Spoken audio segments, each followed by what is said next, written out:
नमस्कार दोस्तों, क्राइम तक में आप सबका स्वागत है। मैं हूं सुप्रतिम बैनर्जी। आपको याद होगा, अब से कुछ रोज पहले बिहार की राजधानी पटना में एक बड़ी वारदात हुई थी। एक हॉस्पिटल के अंदर घुसकर कुछ लोगों ने हॉस्पिटल की जो डायरेक्टर है, जिनका नाम सुरभि राज था, उनको ताबड़तोड़ गोलियां मारी थी और बहुत करीब से उनको 5 से 6 गोलियां मारी गई। इस घटना में उनकी मौत हो गई थी, यानी यह मामला हत्या का था। और खबर ऐसी थी, अस्पताल में घुसकर अपराधियों का इस तरह से हमला करना और एक हॉस्पिटल की डायरेक्टर का कत्ल कर देना, उनकी जान ले लेना, पूरे पटना में और पूरे बिहार में सनसनी फैल गई। एक तरह से देखा जाए तो समाज से लेकर सियासी हलके तक में भूचाल आ गया। अब उस मामले का खुलासा हो चुका है। इस मामले का इन्वेस्टिगेशन जैसा भी है, लेकिन इन्वेस्टिगेशन से पहले इस मामले में कातिलों ने जिस तरह से पुलिस को गुमराह करने की कोशिश की है, वो अद्भुत है। पटना पुलिस कैसे इस मामले के कातिलों तक पहुंची, कौन है असली कातिल, कातिलों ने कैसे पुलिस को गुमराह करने की कोशिश की, आज एक एक बारीक बात मैं आपको बताऊंगा। और ये स्टोरी अपने आप में आई ओपनिंग स्टोरी है। कानून का मजाक और कानून को अपनी जेब में समझने की जो गलतफहमी है, उस तरफ ये स्टोरी इशारा करती है, उसका ये सबूत है ये स्टोरी। तो आइए शुरुआत करते हैं और जल्दी से आपको पूरा वाकया, पूरी कहानी सिलसिलेवार तरीके से बताते हैं। दोपहर के 2:30 बज रहे होंगे। 22 मार्च शनिवार का दिन था। पटना में एक जगह है अगम कुआं, और अगम कुआं में एक हॉस्पिटल है, एशिया हॉस्पिटल। कोई बहुत बड़ा हॉस्पिटल नहीं है, छोटा मोटा अस्पताल है। इसी अस्पताल के अंदर जो हॉस्पिटल के एम्प्लॉयज़ हैं, तकरीबन 15 से 20 एम्प्लॉयज़, उनकी ट्रेनिंग चल रही थी। ट्रेनिंग कराने के लिए एक बड़े नामी हॉस्पिटल के डॉक्टर्स और एक्सपर्ट्स वहाँ पर पहुँचे थे। उन्होंने ट्रेनिंग वगैरह दी। ट्रेनिंग के बाद वो जो एक्सपर्ट्स थे वो वहाँ से डिपार्ट कर गए, चले गए। ट्रेनिंग लेने वाले जो एम्प्लॉयज़ हैं वो वहीं पर खड़े होकर एक दूसरे से बातचीत करने लगे, हंसी मजाक करने लगे, जैसा कि आमतौर पर होता है। किसी भी गैदरिंग के ख़त्म होने के बाद हम लोग अनऑफिशियली हंसी मजाक करते हैं, बातचीत करते हैं, हर दफ्तर में होता है। तो वहाँ भी ऐसा ही चल रहा था। तो लोग ज़ोर ज़ोर से हंस रहे थे। इसी बीच किसी ने ये कहा कि यार, इतनी ज़ोर से हंस रहे हो, बगल में सुरभि मैम का चैम्बर है, देख लो, कहीं ऐसा ना हो कि वो बैठी हुई हो और हम लोग चिल्ला रहे हों। तो जब एक एम्प्लॉय ने, जब एक स्टाफ ने इस तरह की बात कही, तो फिर एक दूसरे स्टाफ ने सोचा कि हाँ, एक बार देख लेते हैं कि कहीं चैम्बर में मैडम बैठी तो नहीं है। अब जाहिर है, हॉस्पिटल की डायरेक्टर अगर बगल में बैठी हुई हो अपने चैम्बर में और बगल में ही सारे लोग शोर मचाने लगे, तो वो बड़ा ही अजीब सा लगता है, अनप्रोफेशनल टाइप का। तो एक employee out of curiosity Surabhi Raj के चैम्बर का दरवाज़ा खोलकर अंदर उसने झांकने की कोशिश की कि मैडम बैठी है या नहीं है। जैसे ही उसने दरवाज़ा खोला, अंदर का मंजर देखकर वो ठिठक गया। वो चीखता हुआ बाहर आया, बोला कि अरे सुरभि मैम तो ज़मीन पे गिरी हुई हैं और खून बिखरा हुआ है, उनकी तबीयत ख़राब हो गई है। तो लोगों को लगा कि यार, ये क्या हो गया, मतलब हॉस्पिटल की डायरेक्टर हॉस्पिटल के चैम्बर के अंदर खून से लथपथ गिरी हुई हैं और मतलब रिएक्ट नहीं कर रही हैं। लोग घबरा गए। पूरे अस्पताल में जो है वो शोर मच गया। एडमिनिस्ट्रेशन के लोग से लेकर सारे डिपार्टमेंट के लोग, डॉक्टर, नर्स, सभी भागे आए। तो शुरू में जो भी लोग वहाँ पर मौजूद थे, हॉस्पिटल के स्टाफ, उनमें से किसी ने ये कहा कि मैम को खून की उल्टी हो रही है, तो इनको तुरंत जो है वो आईसीयू में शिफ्ट करो, इनकी तबीयत काफ़ी ख़राब हो गई है। अब जब ये कहा गया तो जो भी स्टाफ थे, नर्सेज और वार्ड बॉय वगैरह, उन सारे लोगों ने मिलकर सुरभि राज को सहारा दिया और हॉस्पिटल के आईसीयू तक लेकर गए। आईसीयू में जब डॉक्टर्स उनकी जांच करने लगे और स्पेशली जब उनके बॉडी का एक्सरे किया गया, प्लस बॉडी का जब मुआयना किया गया, तो उसमें ढेर सारे वुंड्स नज़र आए।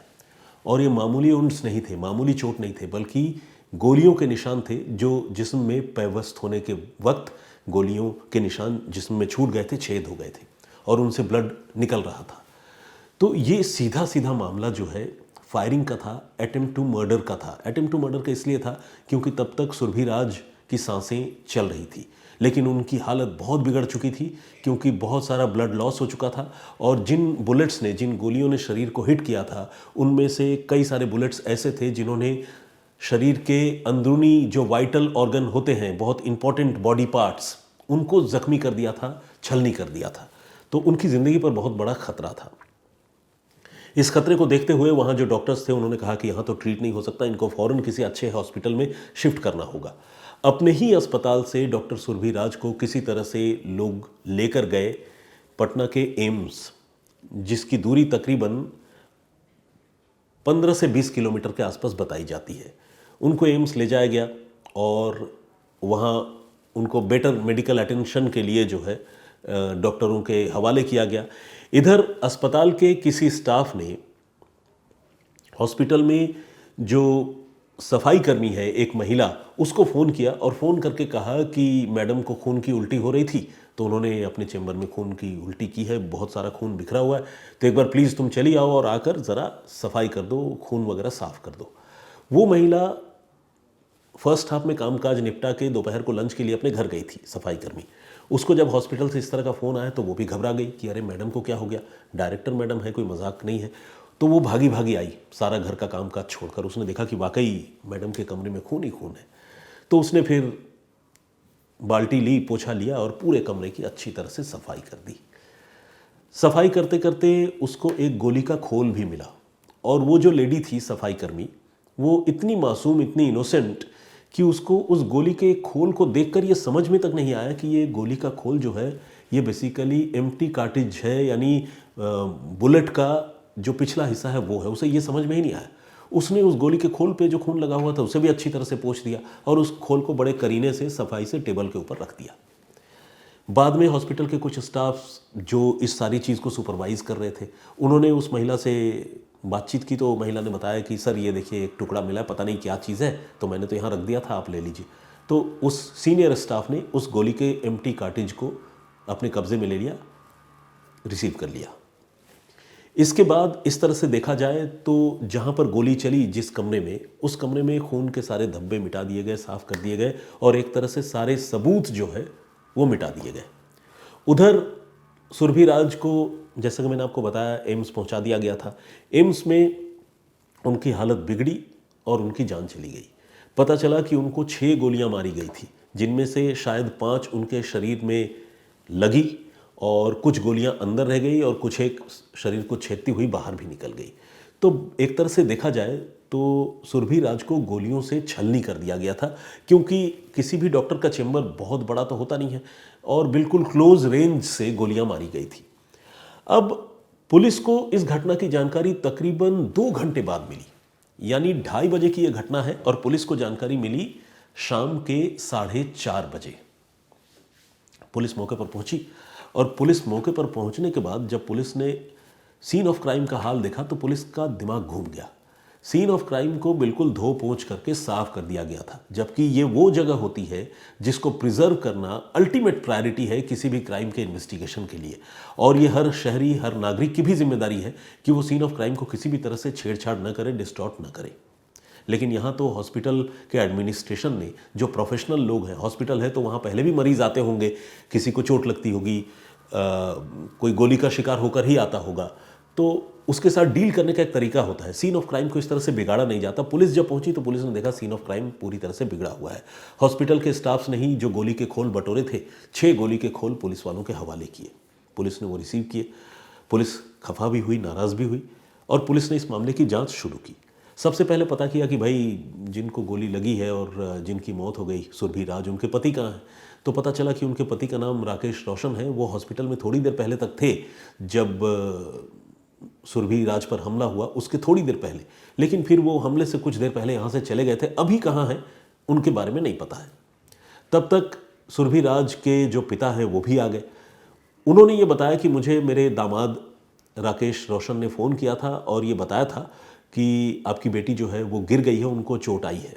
लेकिन अब मुझे ये पता चला कि मेरी बेटी गिरी नहीं है, बल्कि उसे गोली लगी है और अब तो ये पता चल रहा है कि मेरी बेटी अब जिंदा भी नहीं है।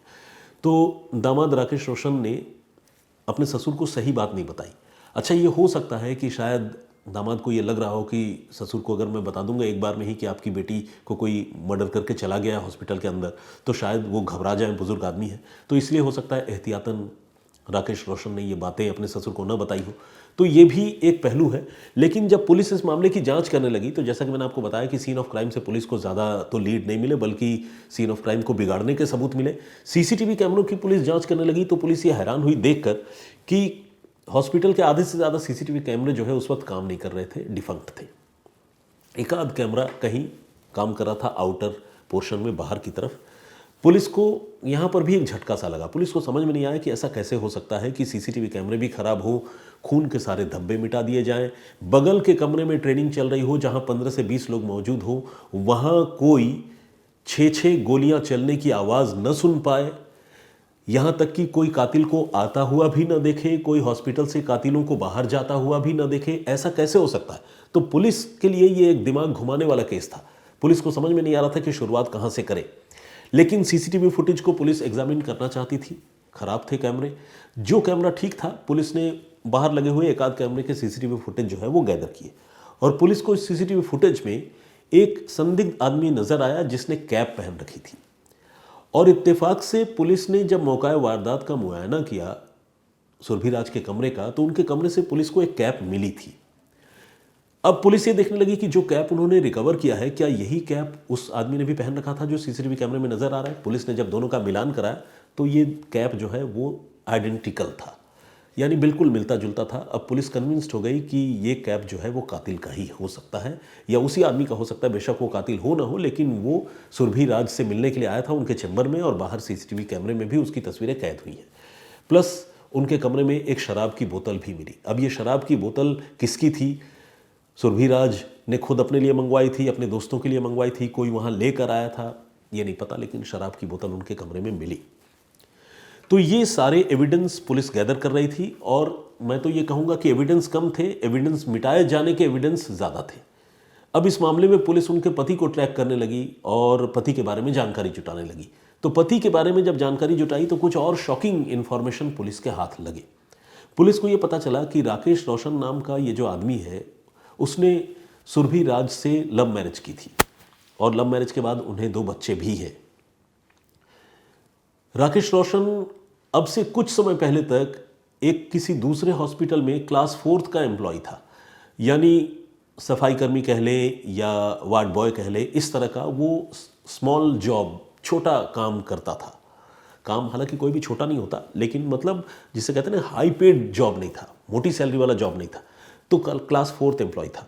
लेकिन एक क्लास 4th एम्प्लॉय, उसने पिछले 4-5 सालों में ऐसे चक्कर चलाए कि उसने जमकर पैसे कमाए, और इतना पैसा कमाया, मेडिकल लॉबी में इतनी पहुंच और पकड़ बनाई कि उसने खुद ही एक हॉस्पिटल खोल लिया, एशिया हॉस्पिटल, और खुद उस एशिया हॉस्पिटल का डायरेक्टर बन गया, और अपनी पत्नी सुरभिराज, उसे भी को डायरेक्टर बनाया। तो देखा जाए तो पति पत्नी मिलकर उस हॉस्पिटल को चला रहे थे। राकेश रोशन पर यह इल्ज़ाम अब लोग लगा रहे हैं कि सरकारी मेडिकल स्कीम में उसने कुछ अपने कनेक्शंस और पहुंच पैरवी की बदौलत जो है कोई ऐसा तोड़ निकाल लिया था जिसकी बदौलत वो काफ़ी पैसे कमा रहा था, और इन्हीं कमाए हुए पैसों की वजह से वो एक हॉस्पिटल का मालिक बनने में भी कामयाब हुआ। प्लस वो प्रॉपर्टी वगैरह का भी काम करता है। तो ये राकेश रोशन का प्रोफाइल था। इस बीच छानबीन करते करते, तफ्तीश करते करते पुलिस को कुछ सूत्रों से ये भी पता चला कि शायद उस हॉस्पिटल में किसी एक संदिग्ध महिला का भी बहुत फ्रीक्वेंटली आना जाना था। ये संदिग्ध महिला कौन है?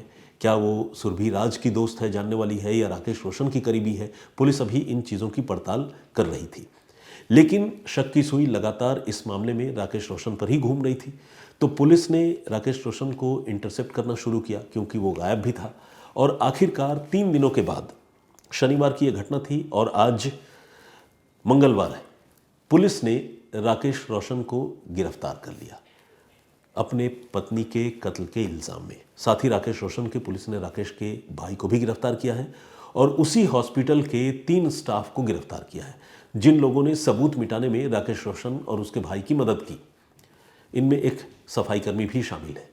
अब इसका मतलब यह है कि इस कत्ल की पूरी प्लानिंग को सुरभिराज के पति राकेश रोशन ने ही रचा था, उसकी साजिश रची थी, तभी वो कत्ल हो गया। उसके बाद उसने पूरे सीन ऑफ क्राइम को क्लीन करवा दिया, अस्पताल में किसी को गोली की आवाज़ सुनाई नहीं दी, सीसीटीवी कैमरे स्विच ऑफ हो गए, और इस तरह की ऐसे बहुत सारे कोइंसिडेंस कह लीजिए, या ये मान लीजिए कि कोइंसिडेंस टाइप का बताने या दिखाने की कोशिश की गई, सबूत मिटाने की कोशिश हुई, और जिस तरह से सबूत मिटाने की कोशिश हुई उसी से शक की सुई जो है वो राकेश रोशन यानी हॉस्पिटल के डायरेक्टर की तरफ गई। उसकी वजह क्या थी? क्योंकि कोई बहुत प्रभावशाली आदमी अगर न हो तो इन चीज़ों को इस तरह से मैनेज नहीं कर सकता जिस तरह से क्राइम सीन को डिस्टॉर्ट किया गया और सारी चीज़ों को कंट्रोल में करने और मैनेज करने की कोशिश की गई। पुलिस को लेट इन्फॉर्म किया गया। ये सारी चीज़ें इशारा कर रही थी कि कोई इनसाइडर है, और पुलिस ने आखिरकार उस इनसाइडर को पकड़ लिया, राकेश रोशन को, उसके भाई को और 3 और स्टाफ को। कुछ और लोग इसमें इन्वॉल्व हैं जिनकी गिरफ्तारी अभी बाकी है, ऐसा पुलिस के सोर्सेज कह रहे हैं। अब आपके मन में ये सवाल उठ रहा होगा कि आखिर राकेश रोशन ने अपनी पत्नी की हत्या क्यों कर दी, और वो भी इस तरह से हॉस्पिटल के चैम्बर के अंदर 6-6 गोलियां मारकर या मरवा कर। ऐसा क्यों? क्या किसी किराए के कातिल से कत्ल करवाया या खुद राकेश रोशन ने गोली मारी? ये सारे सवाल काफ़ी अहम हैं। तो मैं आपको बताऊं कि पटना पुलिस ने 3 दिनों के बाद इस मामले को सुलझाया तो है, जिस मामले को पटना पुलिस को बहुत पहले सुलझा लेना चाहिए था, क्योंकि पहले दिन से इस मामले में इशारा राकेश रोशन की तरफ था। अब पुलिस, मैं तो ये कहूँगा, इन्वेस्टिगेशन के मामले में पुलिस जो है बिल्कुल नाकारा साबित हुई है। 3 दिनों के बाद पुलिस ने इस मामले को सुलझाया है, लेकिन अभी तक पुलिस ऑफिशियली इस मामले का मोटिव नहीं बता पाई है। हैरानी की बात है, वो भी तब जब सिंस वेरी बिगनिंग इस मामले में ये लग रहा था कि कोई ना कोई इनसाइडर, कोई ना कोई करीबी आदमी इस मामले में हो सकता है। अदरवाइज हॉस्पिटल के अंदर सारी चीज़ों को कोई इस तरह से मैनेज नहीं कर सकता अगर वो कोई बाहर का किलर होता या कॉन्स्पिरेटर होता। तो इस मामले में राकेश रोशन की भूमिका शुरू से शक के दायरे में थी। पुलिस ने अब उसको गिरफ्तार कर लिया है। गिरफ्तार करने के बाद पूछताछ तो की होगी पुलिस। अगर पुलिस ने पूछताछ की है तो पुलिस को मोटिव भी पता होना चाहिए, लेकिन हैरानी की बात है कि पटना पुलिस मोटिव भी बता नहीं पा रही है। तो अब पटना पुलिस ने, मैं ये कहूँगा कि हाफ हार्टेडली कह लूँ या कह लूँ कि अधकचरा इन्वेस्टिगेशन किया है, जो भी किया है, लेकिन पुलिस जो है वो खुलकर इस मामले में कुछ बताने की हालत में नहीं है। अलबत्ता पुलिस ने एक स्टेटमेंट जारी करके ये ज़रूर बताया है कि उन्होंने केस को सुलझा लिया है, पति को, देवर को और हॉस्पिटल के 3 स्टाफ को उन्होंने गिरफ्तार कर लिया है। तो ये है पूरी कहानी। इस पूरी कहानी में साजिश की जो वजह या मोटिव ऑफ मर्डर निकल कर सामने आता है, मैं उसके बारे में आप लोगों को अपने नेक्स्ट प्रोग्राम में आप लोगों को अपडेट करूंगा, उसके बारे में बताऊंगा। बेशक मैं कोई और स्टोरी बता रहा हूं, लेकिन इसके बारे में मैं आपको इन्फॉर्म जरूर कर दूंगा अपनी तरफ से। और तब तक शायद क्राइम तक के किसी दूसरे न्यूज़ प्रोग्राम में आप उसको देख भी लें, लेकिन आप देखें ना देखें, मैं बताऊंगा, ये मेरी जिम्मेदारी है। मैं याद करके आप लोगों को इन्फॉर्म करूंगा जब मोटिव के बारे में पता चल जाएगा। तो आज की कहानी या आज की पेशकश यहीं तक, लेकिन इसे ख़त्म करने से पहले जो प्रीवियस स्टोरी मैंने आप लोगों को सुनाई थी, उस पर आप लोगों ने जो बहुत सारे कमेंट्स किए हैं, आइए उनमें से कुछ कमेंट्स जो है मैं पढ़ता हूँ। आप लोगों को मैंने बताया था कि किस तरह से लखनऊ के काकोरी में एक दोहरे कत्ल की वारदात हुई थी, जिसमें एक महिला और उसके पति को पुलिस ने गिरफ्तार किया। क्या है वो कहानी रहस्यमयी? अगर आप सुनना जानना चाहते हैं तो क्राइम तक के प्लेलिस्ट में जाकर सुप्रतिम से सुनिए, मैं आप उसे सुन सकते हैं। अब कुछ कमेंट्स जो आप लोगों ने किए हैं, आइए उनमें से कुछ कमेंट्स पढ़ता हूँ। लक्ष्मी मौर्य ने कमेंट किया है और उन्होंने कहा है कि सर आपका नाम और आपकी आवाज़ बहुत अच्छी है, मिठास से भरा हुआ है। Thank you very much. Love something के नाम से एक आईडी है। मैं आईडी में जो सारे वर्ड्स एक साथ क्लब्ड हैं, जुड़े हुए हैं, तो मैं उसको अलग से नहीं पढ़ पा रहा हूँ, लेकिन उन्होंने बांग्ला में लिखा है, भालो थेको सावधानी थेको भाई, मतलब आप अच्छे से रहिए, ठीक से रहिए, सावधानी से रहिए भाई, ऐसा उन्होंने लिखा है। थैंक यू वेरी मच, बहुत धन्यवाद आपका। इसके अलावा दिनेश कुमार शर्मा ने कमेंट किया है, प्रणाम सर, आपका अंदाज़ बहुत अच्छा लगता है, कहानी सुनाने का अंदाज़ अच्छा लगता है, ऐसा इन्होंने लिखा है। Thank you very much. Israr Shaikh Maharashtra से हैं और उन्होंने कहा है कि कातिल जो है वो कोई ना कोई सुराग ज़रूर छोड़ जाता है। आज की कहानी में भी ऐसी बातें हैं जो एप्लीकेबल होती हैं। इसरार साहब ने जो बात कही है। सुरू चौहान ने भी कमेंट किया, बहुत बहुत स्वागत आपका। इन्होंने लिखा है कि मुझे आपकी क्राइम की स्टोरी बहुत अच्छी लगती है। गुरु प्रताप जी ने कमेंट किया है, उन्होंने लिखा है कि आजकल अपने देश में कुछ यही सब वारदात चल रहा है। बिल्कुल, कल की स्टोरी भी इससे मिलती जुलती थी जिसके मैं कमेंट्स अभी पढ़ रहा हूँ, और आज की स्टोरी भी तकरीबन ऐसी ही है। जगदीश के चांडेगढ़ा साहब ने मेरी तबीयत को लेकर फिक्र जाहिर किया है और उन्होंने कहा है कि उन्हें चिंता होती है, भगवान से प्रार्थना करते हैं कि मैं जल्दी स्वस्थ हो जाऊं। So nice of you. आप सारे लोगों का बहुत धन्यवाद जो भी मेरे लिए इतनी अच्छी बातें सोचते हैं और फिक्र करते हैं। लेकिन मैं आप लोगों को बताऊं कि ये मामूली कफन कोल्ड जैसी बीमारी थी। हालांकि आदमी परेशान तो उससे भी होता है, लेकिन आप लोगों ने इतने हालचाल पूछा और इतने सारे कॉम्प्लीमेंट्स दिए, दुआएं की, ये मेरे लिए बहुत मायने रखती है। मतलब I am thankful from my core of heart. मैं ये आप लोगों को कहना चाहता हूँ। बहुत धन्यवाद आप सबका। क्लिप मूवी के नाम से एक आईडी है, इन्होंने लिखा है कि सर मेरा नाम प्रवीण भामरे है, मैं आपका वीडियो 6 दिन से वेट कर रहा था, सब ठीक है ना सर, इन्होंने पूछा है। बिल्कुल, अब तो ठीक है, अब तो हाजिर हो गया हूँ और थोड़ा बीमार था वो भी ठीक हो गया हूँ। शैतान सिंह साधु साहब हैं, ये शैतान सिंह राजपूत हैं बेसिकली, सॉरी राजपुरोहित, ये सांथू जालोर राजस्थान के रहने वाले हैं। बहुत बहुत स्वागत आपका, हमारे रेगुलर लिसनर हैं, आपका तो कमेंट आता रहता है। श्याम बहादुर जी ने भी कमेंट किया है, बहुत बहुत स्वागत आपका। सुप्रतिम जी, इन्होंने लिखा कि अपराधी कितना भी फुल प्रूफ प्लानिंग कर ले, कोई ना कोई गलती अवश्य करता है।